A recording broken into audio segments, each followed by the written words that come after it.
Welcome to Brit Wrestling Fan Podcast. I'm your host, Andy, and as always, I'm joined by my co-host, Pantera, from the other side of the pond. How we doing, buddy? Hey, how are you? Thanks for having me on once again. Andy, what a wonderful week. It was just jam-packed. I think every day, besides actually every single day this week, we had some shows. So Yeah, it's been it's one of them, isn't it? I feel like this week it's been a bit of a busy week, but not a substantial week in terms. yeah, I mean, as opposed to like, I guess you had a new show. Then you also had AAA yesterday too, which we don't really. I don't know too much about it, the Lucha Libre, but there's a lot of talent there. There's a lot of good things that happen from there too. A lot of cool stuff we're going to get into. So yeah, cool. Okay, so the way we're going to do it this week, mate, as we've decided, is guys, we're not going to go through every single match on every single show because one, there's so many of it, and two, I just think that there's no need to. We're obviously on Sunday night now, and a lot of people have seen a lot of the shows, so it's more about our takes on the individual parts of the week and the highlights rather than going through every single match and every single bit of it. So we'll start off with Raw. Now, main talking point for Raw for me was the return of Randy Orton. I thought personally, the way they done it was really, really good. I was happy with it, the whole way he come back, and then he hugged Riddle, and he was like, "No, go away." When Riddle was all happy to see him, and then obviously great match with AJ. I think them two are always going to mesh well. And then at the end of it, bang, RKO for the end, which was really, really good. What do you think about that yourself? I liked it. The Riddle character is kind of crazy to me. At least he doesn't have birds popping out, but instead it looked like his neck popped out of his skull when he got the RKO. I think it's something that people predicted because nobody could really trust the Viper. But he's just such a breath of fresh air.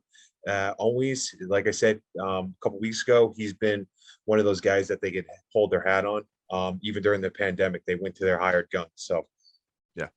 I think also as well as I think the whole storyline and the dynamic of the odd couple in Randy and Riddle is just brilliant. I feel like that they have the ups and downs. Obviously, Randy giving him an RKO, but they're still, in my head, that's not the end of the storyline. They're still going to continue, and eventually they'll win the tag team titles and whatnot. And I just think the whole dynamic of that kind of total opposites and when they come together and whatnot is it's really, really working well for me. It's like Dude Love and Steve Austin. Actually, what that's Mankind's and Rock and Sock. Yeah.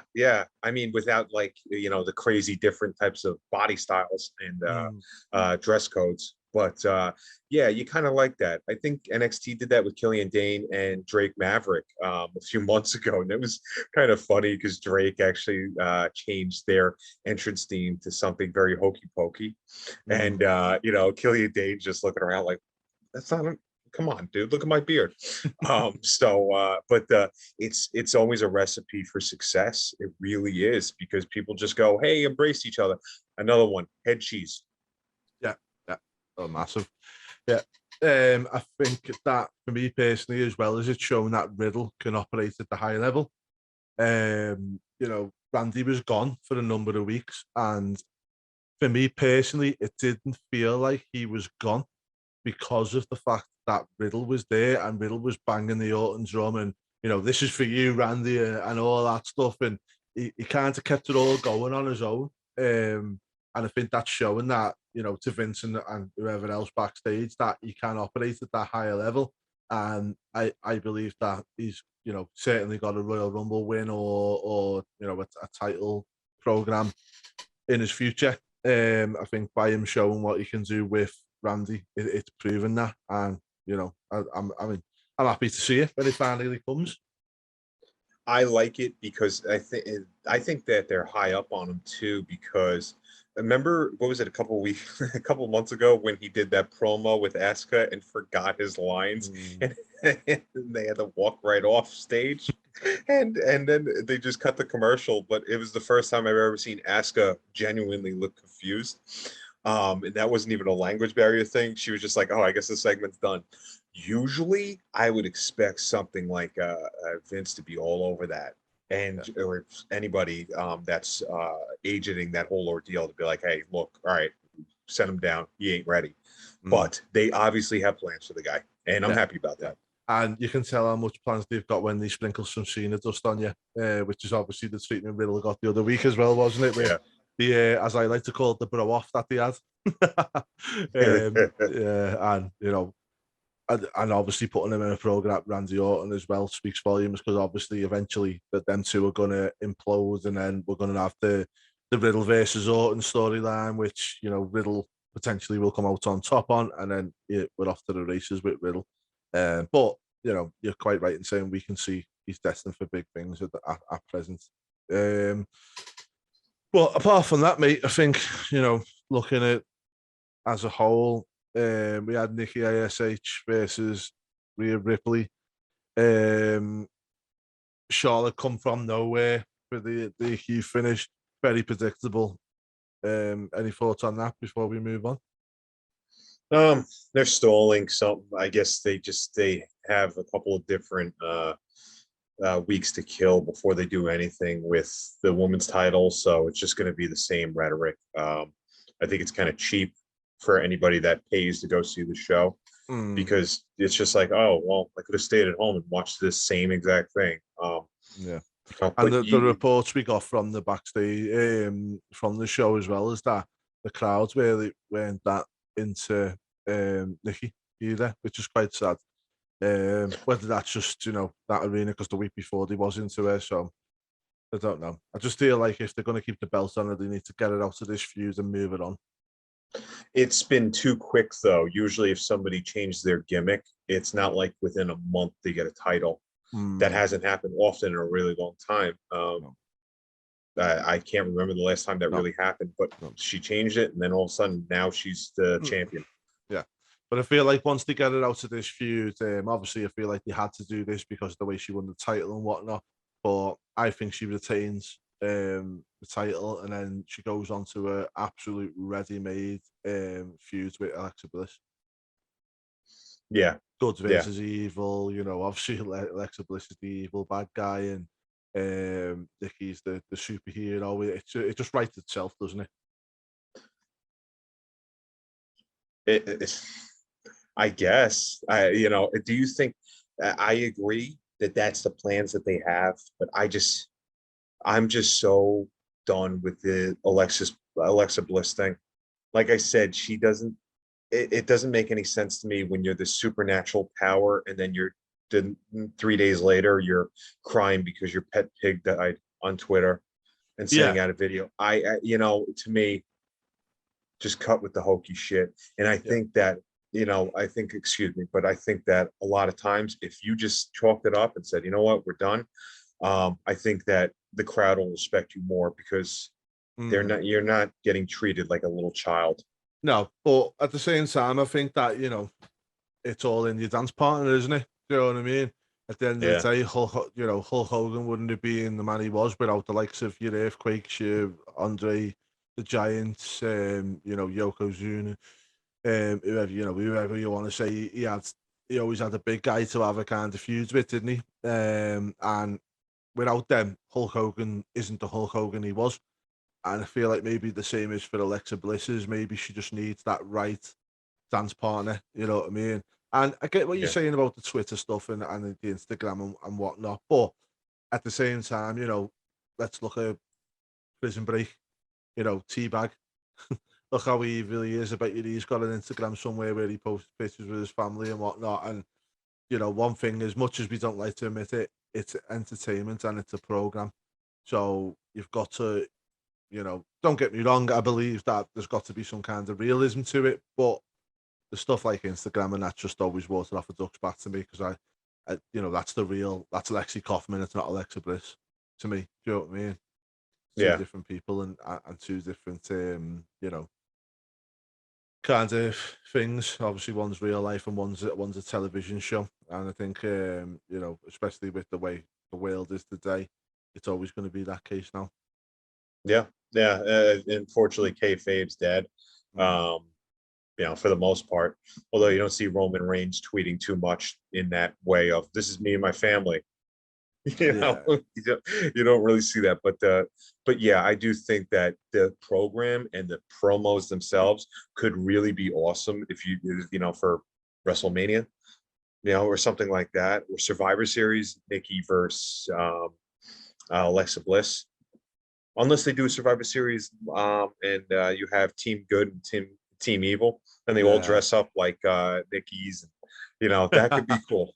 I think Yeah. that could be cool. Yeah.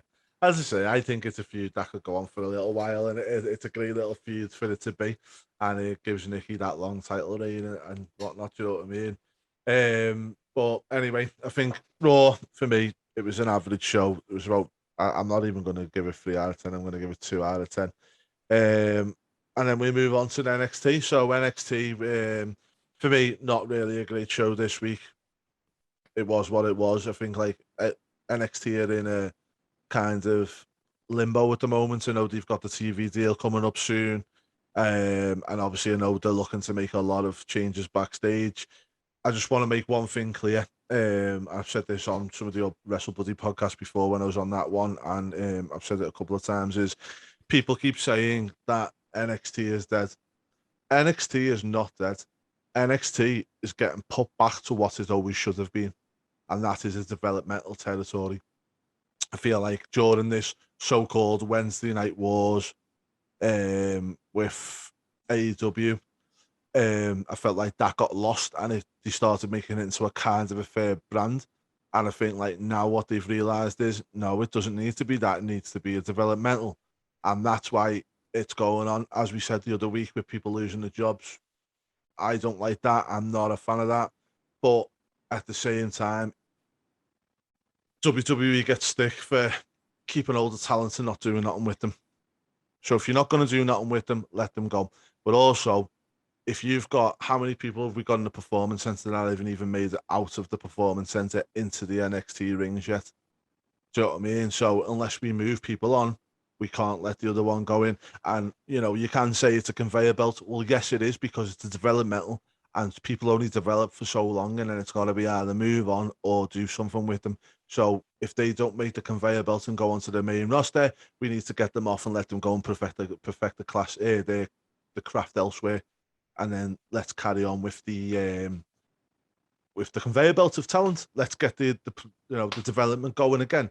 You know, the Rock's daughter's one of the ones that's still in NXT in the Performance Center that hasn't even made NXT yet, and there's a lot of other ones. So yeah, we need to make room for them, and I'm totally for the whole revamp of it. They need to do that. I think you have to look at it as a business, and how long does a prototype stay on somebody's back end of plans? You know what you do with that prototype? You retool it, you make it worth something that could be a tangible object or something that you can market and sell. And they're not going to sit there and be like, well, let's keep the old model there. It's impossible because you're not going to profit from that. There were two different types of products. Okay, you have a younger based product of AEW. You know, you had a lot of fresh talent there that worked their own ways, that came up their own ways. And then you have NXT, which, let's face it, this is like territory stuff. You know, between the smaller markets that you're, the smaller audience that you're involved in, you have, I'm not gonna say tighter scripts, but stuff, a lot more overhead that's overseeing everything there. You know, and AEW is free. They're two completely different products. And ask Triple H who's running it. You know, like you said, why, we talked about this. Johnny Gargano, why do you want to stay in high school when you could go to college and go and be something more? But the thing is for Johnny, and you know, congratulations to him and Candace on the baby news, by the way. Yes. Really good news for them. And again, it's not trying to say I want somebody to lose the job, especially somebody who's just having a child. But if you're earning, I don't know what the money is in NXT, but say you're earning 250K a year. Don't know whether that's a figure. That's just one of figures meaning nothing. It's a speculative figure. But you're earning that much money per year.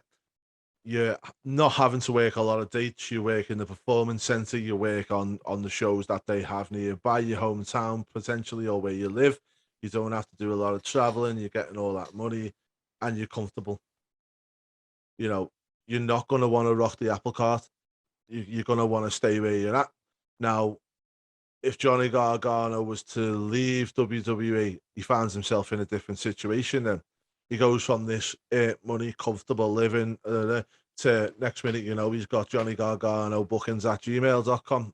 And he's got to start booking himself then. So then he starts, he has to think again.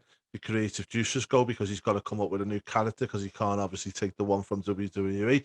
Then we start seeing the real talent then, and we start seeing what they're going to go on to achieve rather than there. Now, what I'm trying to say is, I'm not trying to say WWE does this with everyone because we obviously have had the likes of Seth Rollins go up from NXT and they've done really well. But, look at Jinder Mahal. Jinder Mahal left. He went and worked on his body. Obviously, raised it, but another thing. Speculative. Yeah. And then he went out there and he worked well and he come back a different person.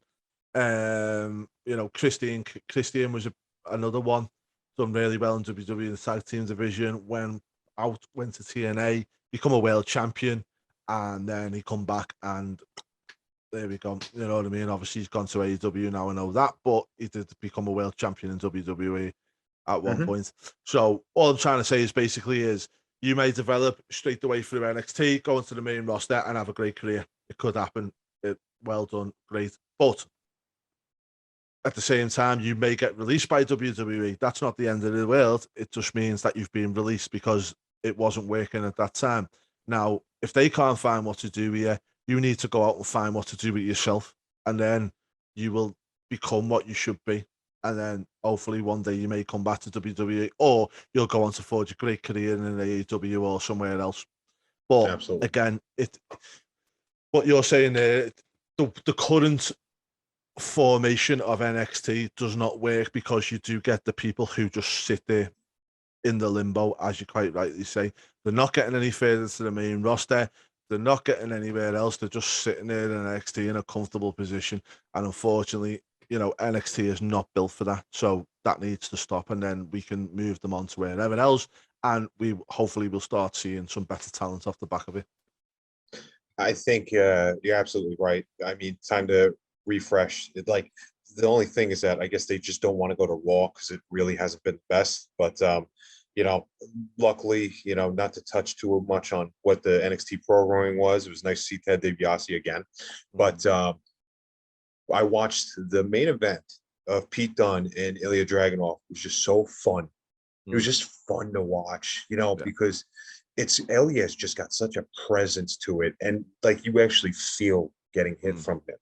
So I'm looking forward to him and Walter. And I think, was it 2 weeks? Yeah. So I just, there's so many elements there. Just you got to piece it together, Oh yeah, and Pete Dunne's another one. He's probably in the position now of whereabouts he should be.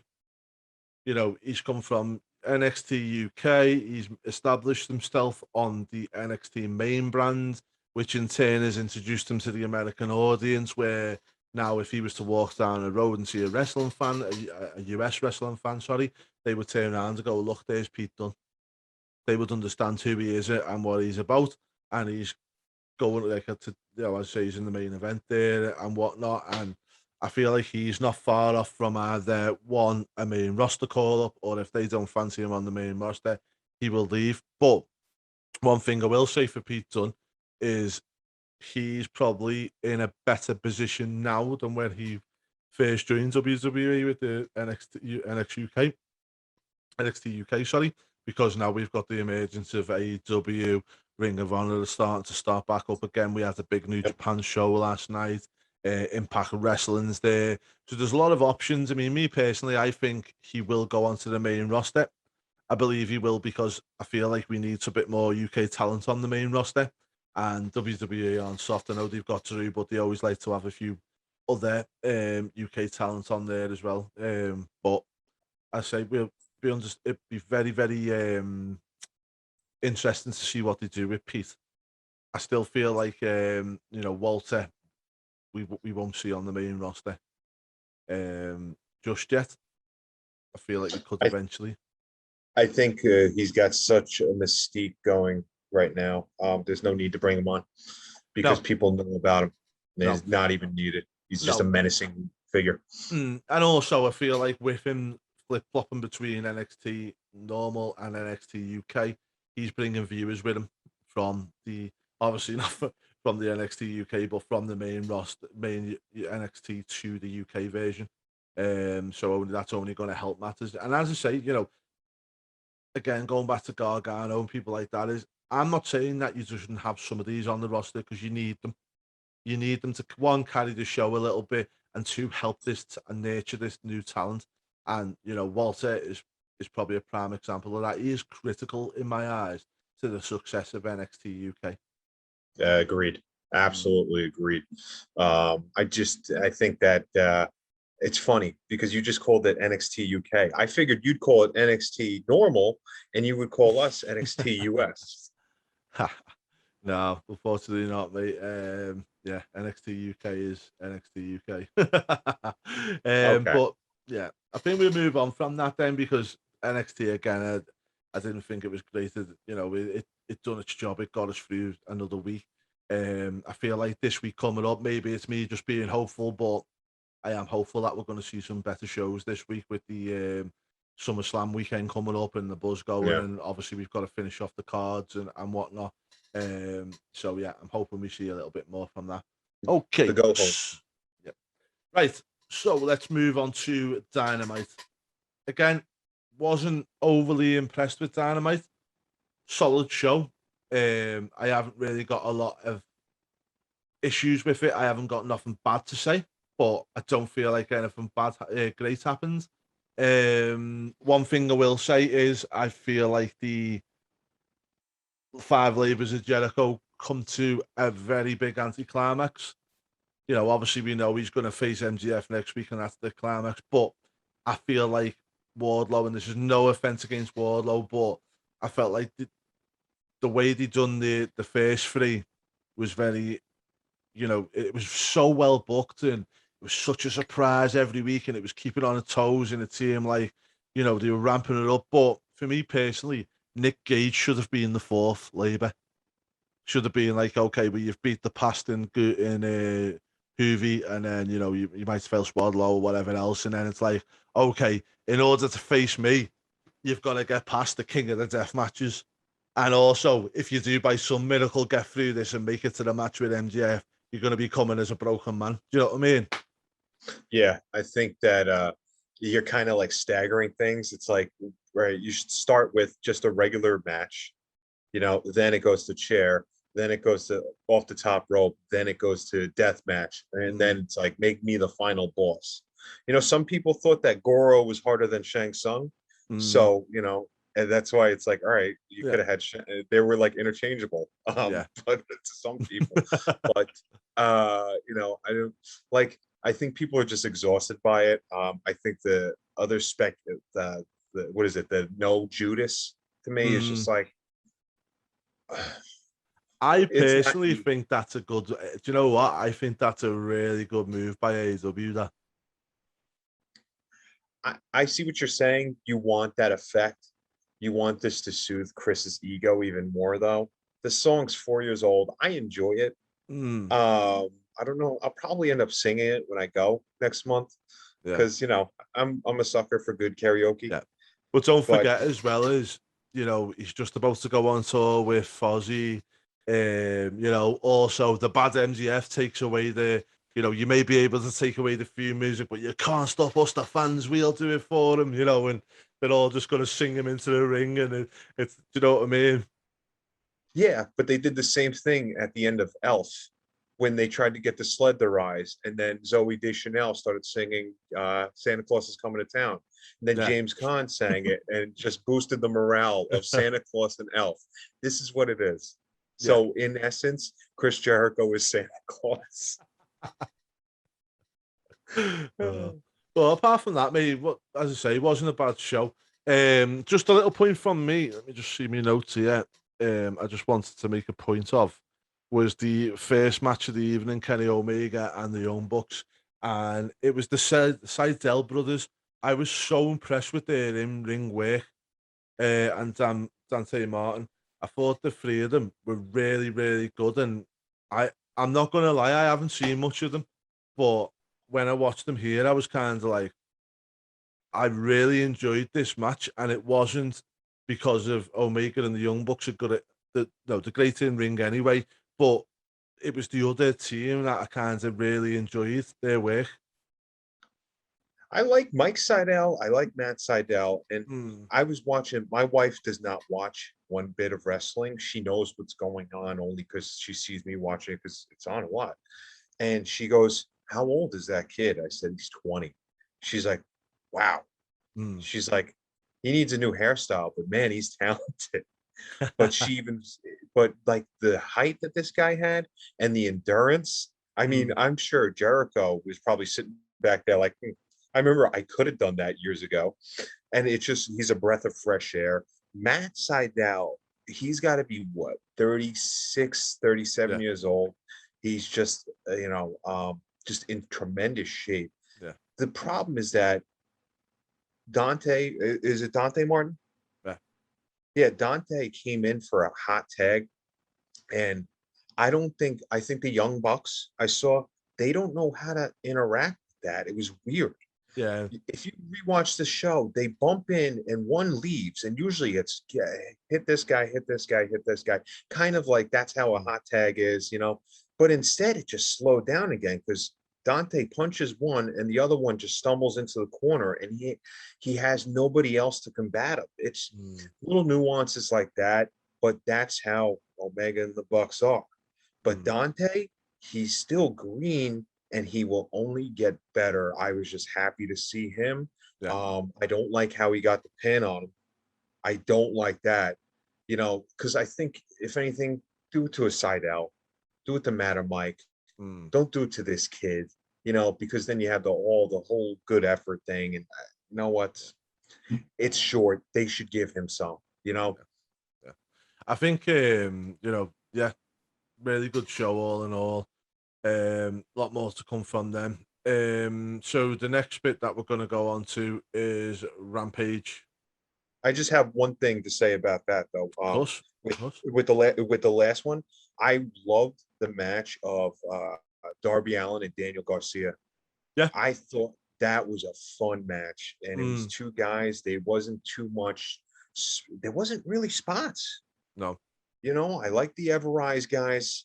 Because that's like, first of all, that's performance center trained guys right there. So Mm, it's a callback to what we were saying before. Sting out there is an imposing character, always has been. Well, yeah. And always ever since he the actually Black got and White. involved, didn't he, at the end as well? Yeah, look, Mm, and that Garcia kid can wrestle. yeah. It was just Darby is. I'm a fan of Darby because he always finds a way to win between the different types of pins and stuff like that. That to me, looking back, that's the match of the night for me. Yeah. It didn't get like high ratings, but you know what? I don't care anymore. It wasn't needed. Do you know what, mate? I'm gonna say, honest to God, the ratings they just do me head in because I just feel like they're so focused on the ratings in it. I've said this before. The ratings don't mean nothing nowadays, especially with the likes of recording, and also let's not forget them ratings are US TV only, right? So just because AEW is doing good ratings in the US doesn't mean they're doing it in the UK, doesn't mean they're doing it in India, doesn't mean they're doing it in Australia. It's you know, it's not really a gauge yet. What we should be going off is revenue and ticket sales is probably a big one. But again, AEW could be very geographically smart in where they go and put a show on. Um, I'm a big fan of AEW. I know you are the same as me, mate. We really like it, but I just wish they'd stop with this whole ratings war. There is no ratings war. We're in a different type of world. Me personally, I do not watch AEW, WWE, and the majority, apart from the big four pay-per-views and Money in the Bank, because I love Money in the Bank. I think it's really good matches. I watch all the rest of them on the WWE network and on the BT Sports apps for me weekly shows, and then the ITV app for the Dynamite. I don't watch any of them live because obviously I know the time difference in the UK. But how many people even in America are still not watching it live. They're going on to the likes of your Hulu or wherever else to catch these shows after the fact. Yeah, I mean, it's a hugely mitigated thing that sums up success, unfortunately. Mm, By ratings, I should have said from the website that I was looking at just for recaps, like they're talking about grades. mm, But the ratings themselves, I don't pay attention to because no. it's just they're two different, completely different programs. I was looking, that first match got rated an A. That match we just talked about with Garcia and Darby Allin that got rated a C from, I'm not going to expose the website, but then they Mm, also have the other matches on here that I scratch my head at, but they also, graded some other ones bad. But yeah, it's the ratings war was back in the 90s when you had mm. 10 million people. Now, if people are, throwing babies in the air for an extra 200,000 viewers, not worth it. No, Sorry. no. If I think they're, also, when you go with the websites and stuff like that, is I think it's some people are probably listening to us now, and some of you guys will probably be thinking that we're wrong in our opinions on certain things, but everybody has an opinion, and that's the difference. Is like certain websites might say this, certain website might like that. I get people try and say, Vince McMahon had on the media call the other week, and he said it's totally different in the WCW Monday Night Wars, and he's 100% right, because back then we didn't have DVRs, we didn't have on-demand television. Also they had Ted Turner behind them, and I know Tony Khan's very, very rich man, but they haven't got the global footprint that WWE have, and that's where the difference is they haven't got a Saudi Arabia deal. God, they haven't even done a pay-per-view in the UK yet, or Australia, or one of the main countries that you'd probably see them. Maybe not even a pay-per-view, but they haven't even done a tour. So yeah, they haven't got an international footprint yet.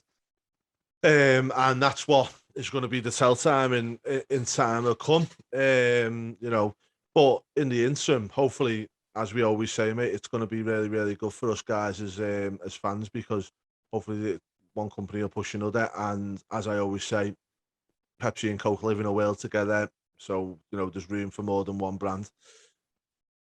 of course. And I did notice that they are trying to market India. Mm, So AEW with India, but I find it very funny who the pictures and the portraits are.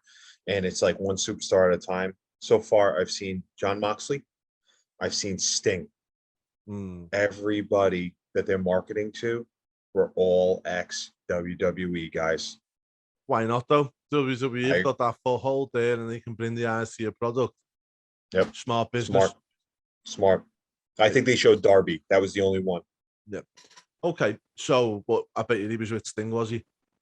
No, just him. And they Okay. probably said, yeah, it was more of his white face paint though. So they kind of looked like either him or a very goth looking doink. Okay. So we'll move on to Rampage now. I'm going to straight off the bat. Rampage was a great show in terms of the matches were really good. I slam Raw all the time for being a long, long show. I'm going to slam Rampage for being too short. I know that you were not happy with that. I was like, wow, what a breath of fresh air. But then again, in this type of situation, it's like you blink and it's done. Yeah. I felt like just as I was getting into it, I thought it was building nicely into the show. It was, the Omega Christian match, which we'll get into in a second, was really, really, good match. Britt Baker was brilliant on the show. Tasagi was there. Really, really good show. But for me, it was too short. I felt like, 3 hours is too long. And I thought, I'm trying to think now, but because I did look at this before, and I think in the UK, if you take out commercial breaks, there's actually only about 40 minutes of action. Yeah, it's the same thing with us too. Mm, There was actually a lot of different there was a few different commercial breaks. I even think that there was they do the picture in picture, mm, which helps, and I saw that when they first started doing it, WWE started doing it with NXT, then mm, Raw more so. Which is okay, but do you watch picture in picture? I don't. no, I really don't care. I'll look up from it from time to time when I was writing my articles, but no. other than that, not really. Or last time they did picture in picture, Domino's wanted to kill him. So Yeah. Which, to be fair, they could have used that as a lot better than what they did. But yeah, no, I thought the action was good, but I worked it out, and I think Dynamite is 1 hour and 25, excluding adverts, commercials. So I feel like, that's perfect for me. yeah, The breaks where I can pop up and go to the toilet if I need to, or making myself a drink or something. You know what I mean? But it felt like I just felt like Rampage. There's a lot more to come for it. I think eventually it will go to 2 hours. I think they'll probably just see the same thing. Is the fact that it's not long enough, And as I said to you, there's probably going to be a lot of dark matches on that show, because if I was a crowd, I'd be really pleased if I just come in for that hour and then that was the end of the show. yeah. I mean, they have a lot of talent on there that they could showcase. Me personally, I wasn't a fan of the Fuego del Sol thing. I understand it was a heartfelt moment, but put him on a 2-hour show. Don't put him as the second match in a Yeah, 1 hour show. You have other programs. You don't have to put him on Dark all the time. He's had one win. So I like that. That's what I don't understand. They want to talk about their ranking system. The guy got one win and then all of a sudden gets an AEW title shot. yeah. I And then also what you got to think about, if you've got, say for instance, you've got a Punk coming in, you've got Brian coming in, do you just put them on Dynamite, and then you're getting pressured off the network to put them on Rampage, but then you put them on Rampage, you're taking up a big chunk of your very small spot on there, and that's why I do feel like sooner rather than later we'll see Rampage increase.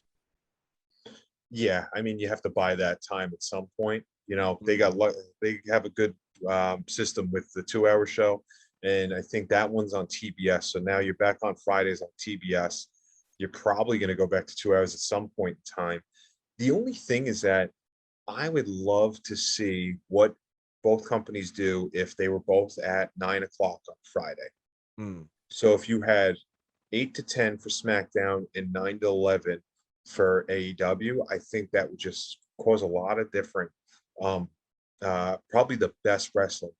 It's probably the best hour of wrestling that you could definitely have. Yeah. So that'll be the first time AEW goes officially head to head. So, you do at that point, that's when you bring in, you have mainstays like Punk and Daniel Bryan coming in, I think. 100%, and I think it's going to happen sooner rather than later. And as you say, I think from an AEW perspective as well, is they'll probably gauge their success based on what that hour brings. And the thing is, there's no harm in them having that hour flip over rather than, just having an hour show. But I know the original plan was to change Dynamite to 3 hours, and they stopped that because they decided that Tony Khan didn't want to have that, which well done Tony Khan in my eyes. But so they decided to do a new show. But I do think that new show will become 2 hours sooner rather than later. I like this. I like the split though. I like the split of the days though. I think they shouldn't do what SmackDown and Raw are. But I do like that. You can still showcase different talent there, and you could still work somewhat. Well, it's harder to work different storylines, but I do believe that I understand your Goldilocks of an hour and a half total of wrestling. That's your sweet spot, Andy, right? Yeah. Yeah. So, and I totally agree with you because it's not too oversaturated. The one thing I'd say as well is, 3 hours for me is not too bad as long as it's done correctly. Now, my problem with WWE at the moment is, especially on Raw, is I feel like they book a show based on filling the time rather than thinking, wow, we've got all this time to kind of build this story or do this or do that. They kind of look at it as, we need to fill that time rather than, the other way around, where AEW may, if they ever do go to 3 hours, they may do, it may turn out a better proposition, because they may look at that and think, oh, we've got an extra hour to do more and more rather than being rushed with the two. You don't know how it works out, but I do feel like WWE's product, especially on the Raw, just screams out like filler. Do you know what I mean? Some of the stuff on Yeah, like T-Bar and Mace versus Ali and stuff. It's like filler. Do you know what I mean? yeah. I think that was a good clean win, right? For a Mm, T-bar or something like that. You yeah, know, but I think we need more Streets of Rage characters to come yeah. into AEW to combat. Like, what about Billy Club? You know, that's something. But yeah, Yeah, Britt I Baker. think I want to give her a little heads up, a little kudos there because really, really good reception for her on both shows, and she deserves it. She really does deserve it. She's been a real, pioneer, let's say, for the AEW women. She's fought her way up there, and she's at the top of the mountain where she should be. And also the fact that she was the main event on the first ever Rampage, to me, was well deserved. absolutely, yeah. I think that a lot of people give them a lot of flack for how bad the division is. The first thing I think of is her, and everything's put to doubt. Like, I doubt, there are low spots there. I thought her opponent this week could have been better, but um, I think that Britt Baker is a top dollar attraction for her. Mm. I was surprised. I think they came out with that AEW heels group. Like, the Yeah. logo was the high heels, and it's like, oh, I get it. Um, but I don't know what that's about. If they maybe marketed it with her instead of Ref Aubrey, Mm. you might have more people that paid attention to that. I think that they finally understand. Well, I think for the past 7 months, 8 months, they understand what they have in her, you know, and the visuals are there. Everything's just met up. Her bloody nose, her T-shirt that sold. It looked like a heavy metal band. It looked like I was watching, Burzum, Mm. doing some sort of live set. It's just amazing to me. But they have some elements there. I don't think. Look, she deserves all the credit in the world, and I Yeah. do like, that there's something in the air with Adam Cole and her being together. Mm. So, just there's more things going around, Yeah. and there's more links there going around. So, Yeah. And she could end up with him one day and stuff like that. But okay, so we'll move on to Omega and Christian. I'm gonna let you take this one, mate. What did you think of that? okay, it was needed. Okay, I loved it. All right. Okay. All right. I love the outcome. I love the outcome. Nope. Okay. Go on. I'm gonna let you explain first before I rant because I'm not happy at all. Okay. All right. And this is with news I just found out too, which is really surprising to me. So I think that whole 30-second grabbing the referee and Don Callis screaming while Omega, first of all, it's just unbearable to watch. Um, I think that Omega can work really well when somebody's guiding him. Usually a heel does the one that does the dancing, and kind of gives the guidance. But you could tell Christian has that natural heel that we spoke about last week. I think that he's the one that definitely took credit. It made no sense to me, the Young Bucks throwing a chair in, and I guess they ran away right away. I don't know. Um, but I think it was necessary to get a title off of uh Kenny. All right. And I am just anxious to hear your hate because I feed off that too. Okay. So I'm gonna make a couple of points here. One, it just absolutely for me destroys Impact Wrestling because your belt's being lost on Impact. It's been defended by the AEW World Champion a couple of times, and then you haven't got nobody strong enough to challenge him. So the belt has to get took by another AEW competitor. Number one for me. If I was TNA, I would have put my foot down and said, "Well, Kenny's been on our program so many times," and I know they had the commentator from TNA who come out for a little bit as well, but also from Impact, should I say?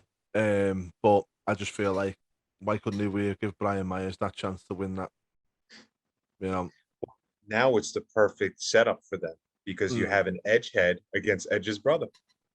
mm, yeah, that's it. But So yeah, that's it. But you yeah, also realize that it puts a black mark on TNA when Michael Nakazawa is wearing that belt to the ring. mm, I mean, don't get me wrong. One thing I will say is, I'm probably not as upset with the result as in Christian getting the belt. But one thing that really upsets me is him breaking Kenny Omega's record of 700 and whatever days it was unpinned. I feel like it's wasted on Christian, and it's not because I don't think Christian's a big draw. Christian I respect a lot. I think he's had a great career and stuff like that. But he's had a great career. You could have really set somebody off to the races by beating Omega and being the first one to pin him in 700 and whatever days. If a Jungle Boy pins him there, you're still talking about it 2 years later. If Brian Myers pins him there, it's a big thing, and he lives off that on his reputation for how long. Even if you have a Brian Cage or somebody, they live off that. I don't feel. I don't get it. Yeah, I just feel like it was wasted on Christian, and I feel like everything that is wrong with WWE, where and I know they say he wrestles and all the rest of it before anybody starts, but you've got Goldberg and WWE comes in and takes the spots. They keep going back to drink from the Cena well, the Brock Lesnar well. They keep on bringing back the thing, and they're not building any new talent. And I just feel like there was so many more people you could have done this with, and then give Omega the loss. Why couldn't they have done a triple threat match in this match and had somebody else eat the pin? Because then again, it would have been cheesy, and I agree. I think we spoke about that with Finn Balor last week in a 3-way with Cena, but I do believe that if you were able to have somebody else do the pin on him, then you could have Kenny saying, "Oh, well, nobody pinned me." I think that, and I found out today that AEW asked AAA not to have Kenny lose the belt to Andrade yesterday. Yeah. Let me ask you something. Why should anybody else listen to another company to tell you what to do with your belt? Yeah.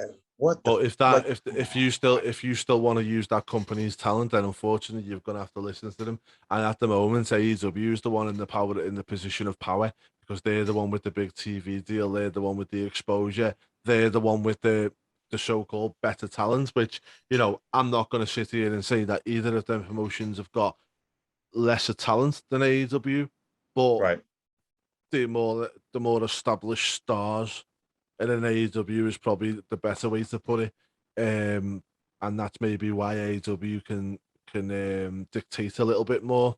And also, you don't know what the terms of money they're getting paid AEW, or lack of money that AEW are charging them to use the stars in the interim. Do you know what I mean? Because I suppose when you're using a TNA title on TV, there's got to have been money that exchanges hands for that.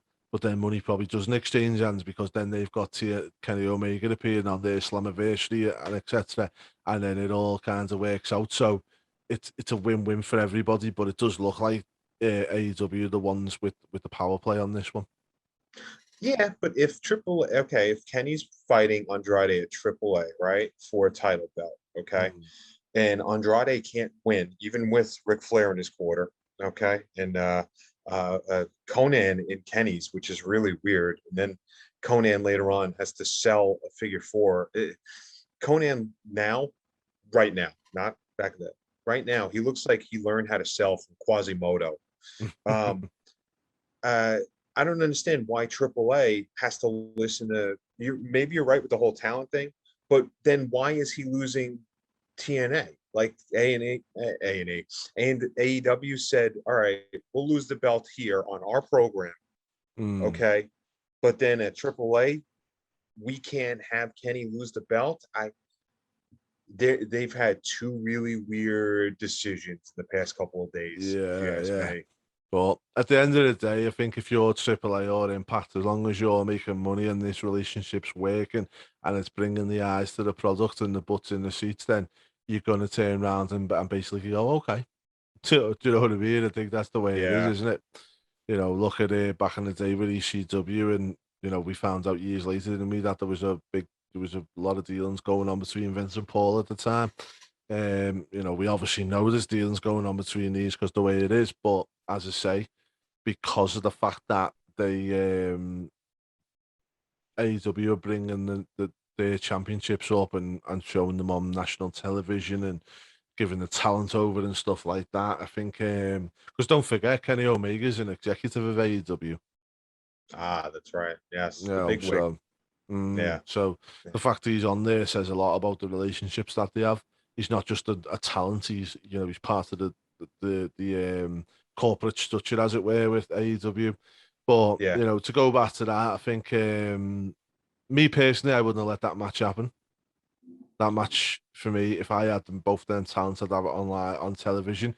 The only other thing I may say is, the casual wrestling fan, as they call it, or maybe people who just watch AEW might not have seen AAA. So it's a good way for them two to kind of have the first match together and mesh their styles together well. And like they do on the house show circuits where they'll run a program with somebody and they might have 15 matches before they actually get to the pay-per-view payoff. And by that point, they've had so many matches that the actual pay-per-view match is really, really good off the back of it. Maybe they've done that for a future match that we'll see in AEW. It has to be because Mm. you mean to tell me that they can't be interacting with each other now in AEW? They have to. If they totally ignore what just happened yesterday, then what's the point of even calling a forbidden Oh door? yeah, it's not going to be ignored because obviously they're gearing up to bring Flair in, aren't they? Please don't wrestle, please, please, please. I do not want to see Ric Flair wrestle. I No. think if AEW have got any kind of sense, but also I don't get how insurance wise he'd be cleared to wrestle in the ring with the health problems he's had and stuff like that. But I want Ric Flair to go down as one of the greats because of his achievements, and I want him to be remembered for his achievements. I do not want him to be known as Ric Flair who died in a wrestling ring. Yeah. The chops and the way Kenny was selling it yesterday looked awful. Mm, From both ends, it's weird. It's just yeah. Charlotte was there too. She should have subbed in, but that definitely wouldn't have Yeah, happened. yeah. And I think that's going to be definitely for the future. I think Charlotte Flair will leave WWE at some point, and she probably will go on to be this big star in AEW and whatnot. Yeah, that's fine. But Yeah. as I say, I've got no problem with Charlotte at all. I just feel like again, she's like the female Roman Reigns. She's got rammed down our throat so much that it just didn't. It's never going to end well. Do you know what I mean? Yeah. But yeah, I see Ric Flair going in there. Obviously, they're using the Charlotte connection to give Rick with Andrade. But then again, if Rick comes into um AEW, what does that mean for Chavo? Does he go again? And then it's Andrade's just going through all these different people. He's had Vicky Three Guerrero and three matches. I'm sorry, three managers hmm, in two matches since leaving WWE. yeah, yeah. I mean, don't get me wrong. I know he's there for the Latino market and stuff like that, and he's a really, really good wrestler. But they do need to get the mouthpiece right with him. And I was a bit, I get the whole Chavo Guerrero family, Mexican heroes, all that type of thing is the reason why they put him with Chavo. But I believe if you put him with Ric Flair and just let Ric Flair talk on his behalf, we could have a Brock Paul situation going on there. Yeah, it could definitely happen. But I don't like how these guys that you have to do what Brock and Paul do, and Brock doesn't talk, doesn't need to talk. Mm, For some reason, all these guys that have managers, they feel like that they have to say like another four paragraphs as the managers talk. mm. Yeah, I Things mean, have changed. It's it's changed. it can work both ways though, doesn't it? I mean, one thing I've noticed, especially the last 2 3 weeks with Roman Reigns, is Paul Heyman hasn't said a lot, but if you watch him in the way he's with the belt and the microphone and Yeah, the little movements of his face and whatnot, it just meshes so well. And it seems like one week Paul will speak a lot, and then Roman will just sit there with that moody looking face on him. And then the next time Roman's speaking and Paul's got the face up, but Paul's very animated in his approach. Next time you watch Roman speaking a promo, just watch Paul Heyman and the way he moves his eyebrows with surprise and kind of gets that little frustrated. He does it so well. But as you say, I feel like at the moment, it is a lot in AEWs where apart from Don Callis with Kenny Omega, I feel like that's really, really well done at the moment. Well, they have done in the last week or so, especially the promo with Christine Cage this week on Dynamite. I thought letting John just speak was perfect. But yeah, you're right. I feel like, Andrade is trying to say something and then it's like he says a couple of things and then Chavo jumps in and whatnot, where, even have him speaking in Spanish and then have him say like, hola, and then go, woo, or something like that. And then Ric Flair goes, he said he's going to beat you tonight and then nothing you can do about it. Woo, it's something like that along them lines, you know what I mean? It'd be quite funny, wouldn't it? And, it would work out well. Yeah, I think it would work out well.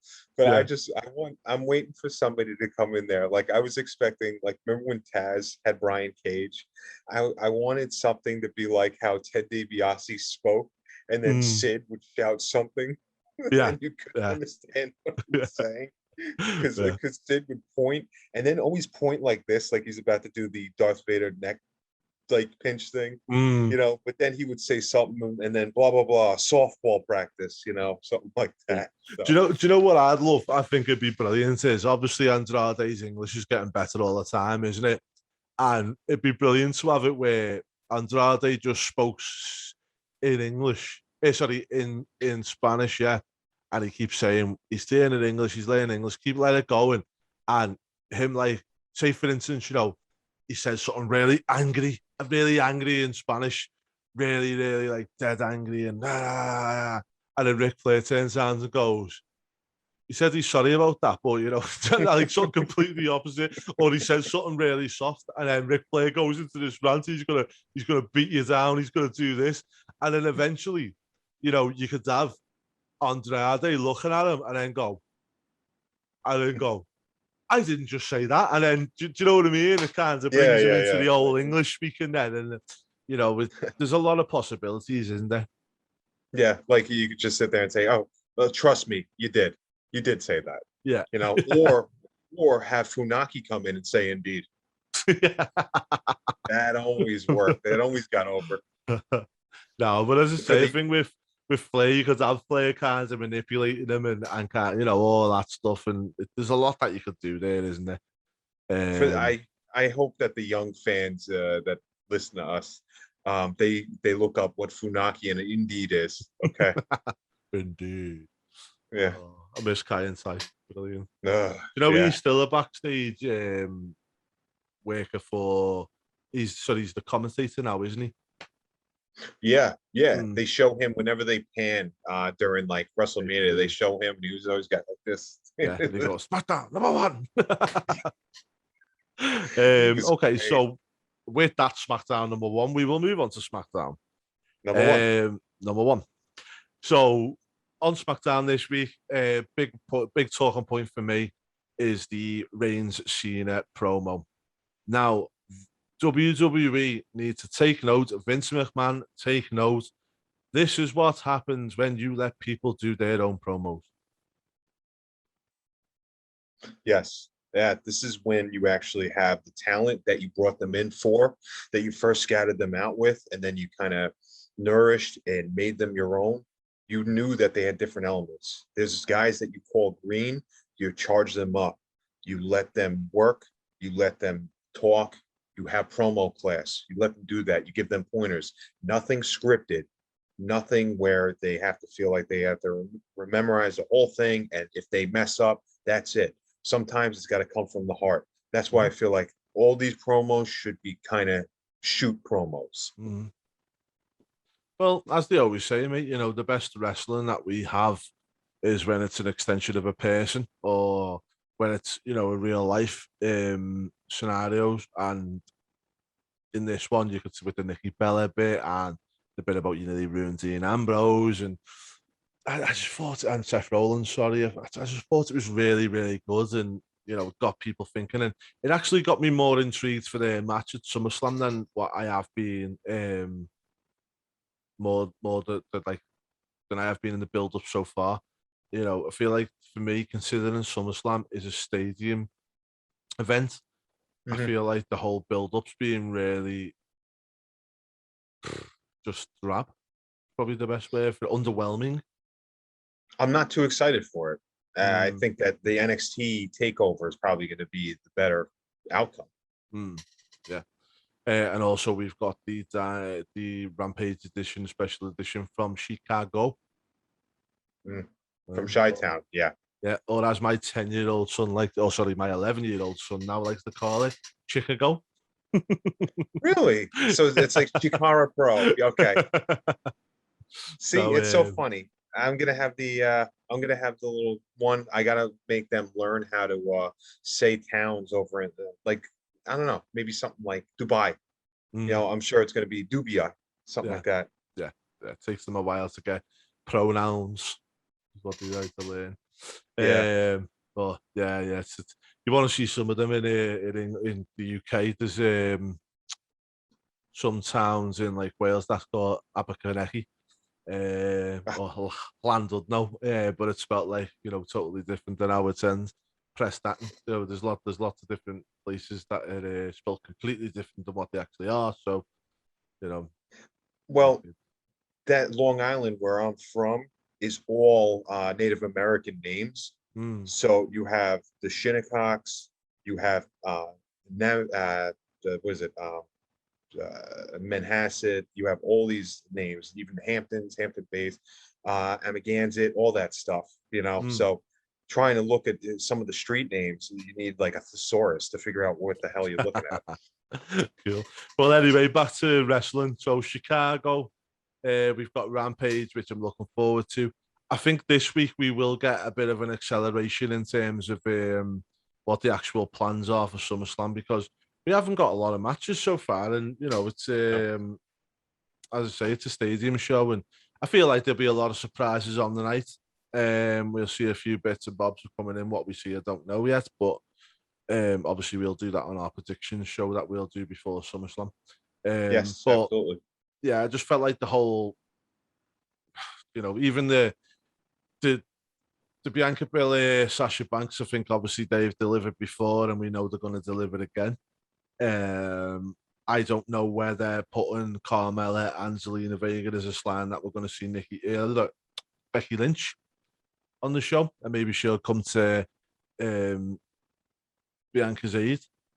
Could God be only there something hopes. like that. Because I feel like, especially with her and Seth being, new father and mother, it makes sense to put them on the same show so that the home is a family together rather than having them passing ships in the night, as they call it. I th- I think she's going to bring the kid out to help too in the stroller.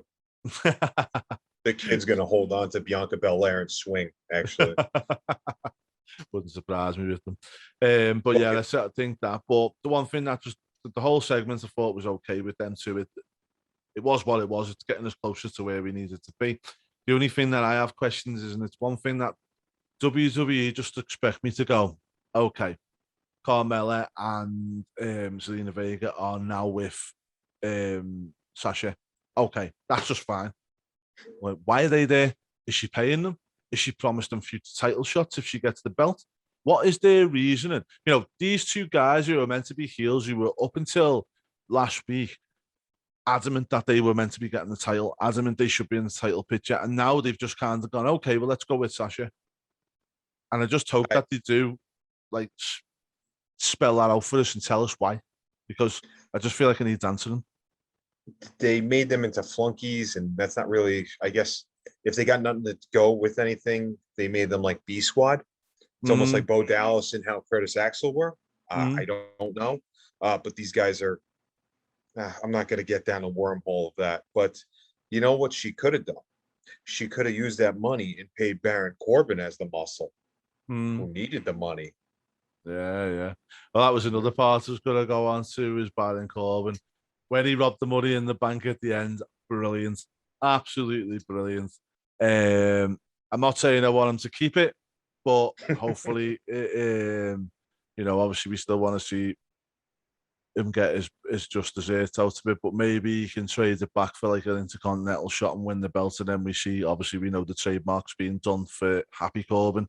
so we know where we're ending with this. But you know, the fact that he robbed it, I thought it was good. I think it keeps the money in the bank in the limelight leading up to SummerSlam, because we've seen a few little vignettes of Big E, but I haven't really, we haven't really seen much of him at the moment. He's just kind of still floating around that bottom of the card, which is fine for now, because obviously it all accumulates in the cash-in, doesn't it, whenever that may be. Could see it at SummerSlam, who knows? But, I feel like that kind of keeps that money in the bank in the frame by Baron Corbin stealing it, if that makes sense. It does, because at least it's like, all right, well, what's he going to do? Is he going to cash in, or is he going to trade it for a ham sandwich? Maybe Otis's ham sandwich is in there. I don't know. You could keep that going. But if, he comes to some sort of deal, Big E will get it back, maybe in a match. But which I don't really, like you were saying, it's almost like the match to have, the qualifier to be in a match is kind of a repetitive, stupid tripe that wrestling has for contendership. But if they're going to have Big E cash in, got to do it at a big four. Got to do it at Survivor Series or pay-per-view. I'm sorry, you can do it at a different pay-per-view. I was just about to pull one, Armageddon, but I know that there's other pay-per-views. Yeah, because don't forget, he can cash it in on anyone. So, but just at the moment, the fact that they're keeping the money in the bank relative by bringing Corbin, and I think it just does it well for now, because do we want to see a cash in at SummerSlam? Do we want to see him, or do we want to see him go a bit further into it, a bit deeper? Maybe even Royal Rumble, for instance, or as we say, a WrestleMania moment next year. There's a lot of different ways that it could go. So let's just wait and see. But as for now, I'm happy with that. And I just feel like they're doing the Corbin story really well. Really, really well. Did you see the TikTok that they done? I'm not on TikTok, but my kids are. And they shared my son's on WWE, and he's done like this kind of Baron Corbin, and he's going on about how down he is and all that. Oh, and then, yeah. Yeah. And then he turns around at the end and goes, well, at least I get some money for this TikTok video. And you go, you don't get paid for this. And he's like, oh man, it's brilliant. He's making a good TV. This is 5 years ago, they probably wouldn't have thought that this is what they had to do with him. And I have a feeling this is the type of stuff that he did, that he wanted to do, which is fine, because he's a wrestling fan. The guy still is a talent. People don't realize how talented he's always been a talent. And big, but now it's funny that I'm not saying it's like Snitsky and Heidenreich sort of turning into a weird, funny guy thing, like reading poetry and the feet thing. But now you have a guy who's broke, Yeah.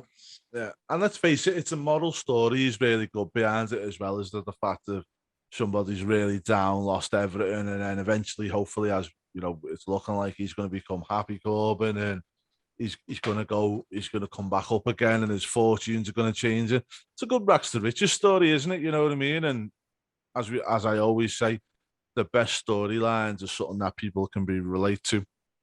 And there's so many people out there that could relate to his story.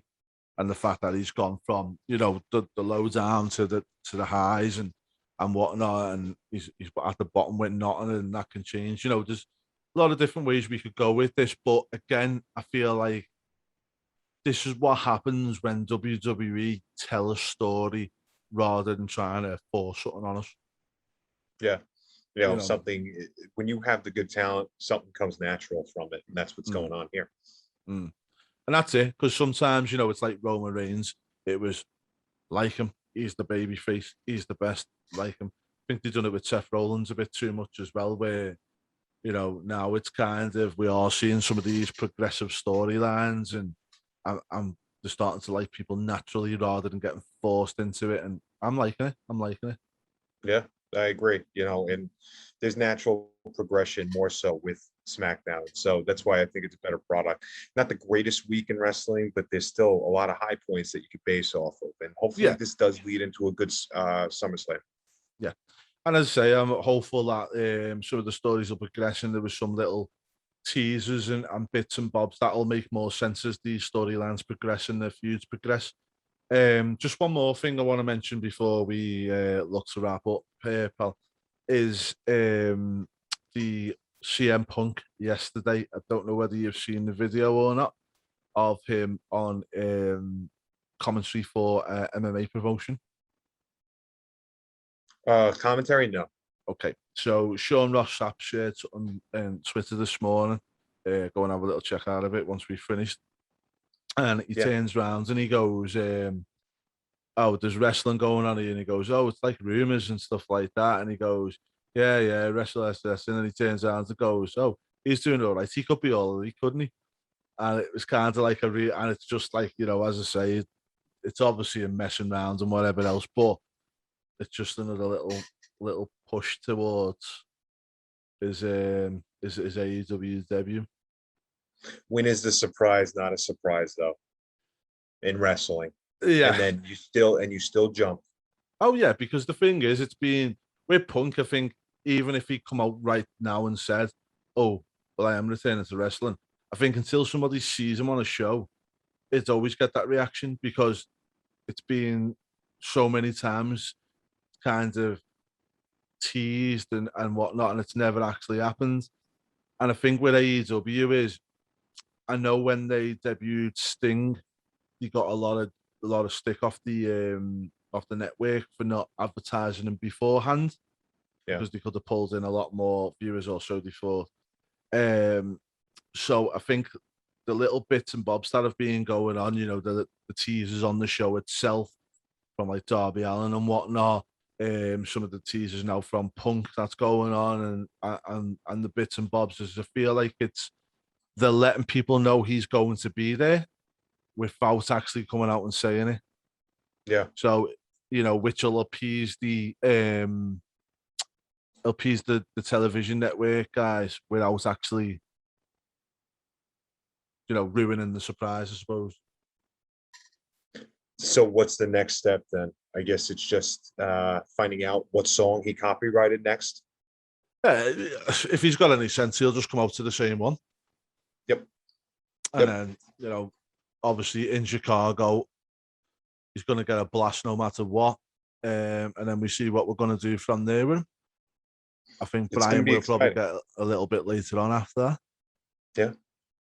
Yeah, it's going to be exciting. I'm looking forward to it. I just want to, you just want to see what this all leads to. And they got to hit the ground running with these two. Yeah. And I feel like with these two now I think because of all the rumors and everything that's been going on, it's been going on a long time now.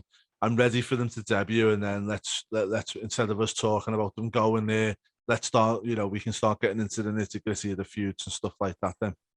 Yeah, I agree.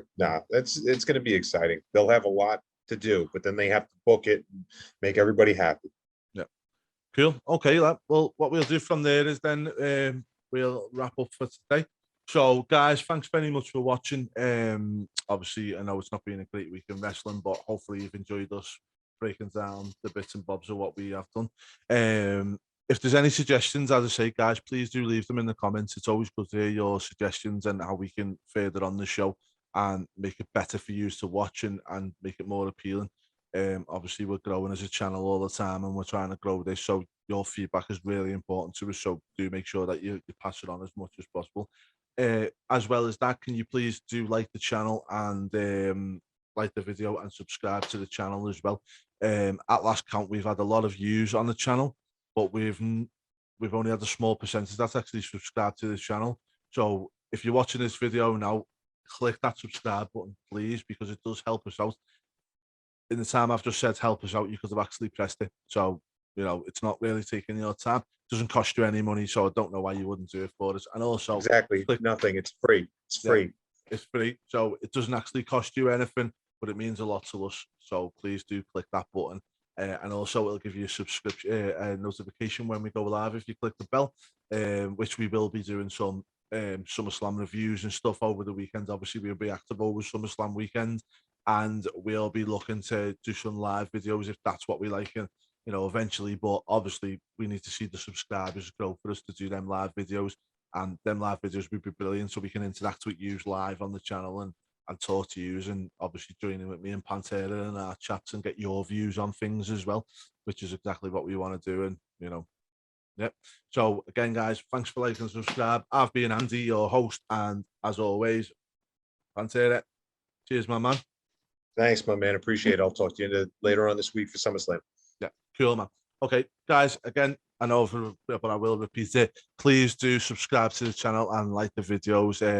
As I say, we have got a lot of views on the channel, and it just helps us grow. And it also knows that we know that you're watching us, and obviously it means a lot to us, and that we know we're not talking to ourselves. So, yeah, cheers, guys, and thanks for watching, and we will catch you on SummerSlam weekend. But for now, peace out.